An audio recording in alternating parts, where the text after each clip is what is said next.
বিক্রম তার অসুস্থ মায়ের কাপড়ের রক্তের দাগ পরিষ্কার করার জন্য মিনারেল ওয়াটার ব্যবহার করছিল। ডাক্তার এটা দেখে তাকে কড়া ধমক দিলেন। তিনি বললেন, আজকাল এক বোতল পানির যা দাম তা দিয়ে একটা আস্ত ভিলা কেনা যেতে পারে। আসলে কিছুদিন আগেও পৃথিবীর সমস্ত পানি হঠাৎ করেই বিষাক্ত ও দূষিত হয়ে গিয়েছিল। শপিং মলে রাখা সমস্ত পানি মানুষ কয়েক ঘন্টার মধ্যেই ছিনিয়ে নিয়েছিল, আর এখন এক বোতল পানির দাম $5 মিলিয়ন পৌঁছে গেছে। বিক্রম এসব শুনে অবাক হয়ে গেল। সে তার অসুস্থ মায়ের সেবাতে এতটাই মগ্ন ছিল যে বাইরের এই ভয়ঙ্কর পরিস্থিতির কোনো আন্দাজই তার ছিল না। হঠাৎ তার মনে পড়ল তাদের পুরনো গুদামে হয়তো এক বোতল পানি পড়ে আছে। সে এক মুহূর্ত দেরি না করে অবিলম্বে সেখানে পৌঁছালো, আর সত্যিই সে এক বোতল পানি পেয়েও গেল। কিন্তু যেই সে ওটা নিতে যাবে, পিছন থেকে আসা এক গুন্ডা হঠাৎ তার সামনে এসে ঝাঁপিয়ে পড়ল।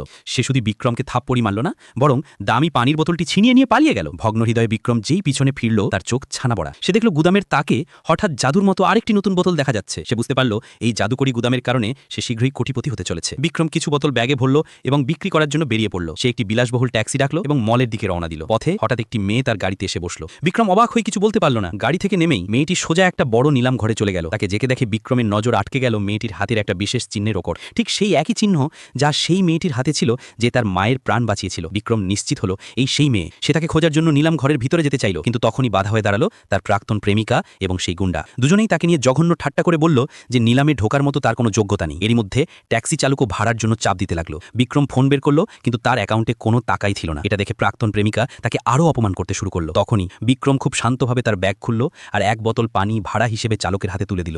মুহূর্তের মধ্যে সবার চোখ কপালে উঠল। চালক খুশিতে লাফিয়ে উঠল। সে ফোন করে বাড়িতে চেঁচিয়ে বলল, আজ আমি মিলিয়নিয়ার হয়ে গেছি। বিক্রম যখন নিলাম ঘরে পৌঁছালো, দেখল সেই মেয়েটি একটা জিনিস কিনতে চাইছে, কিন্তু টাকা না থাকায় সবাই তাকে নিয়ে হাসাহাসি করছে। বিক্রম কোনো কথা বলল না। সে সোজাসুজি গিয়ে তার পুরো ব্যাগটি মেয়েটির সামনে রেখে দিল এবং সমস্ত দামি মিনারেল ওয়াটার তার জন্য ঢেলে দিল।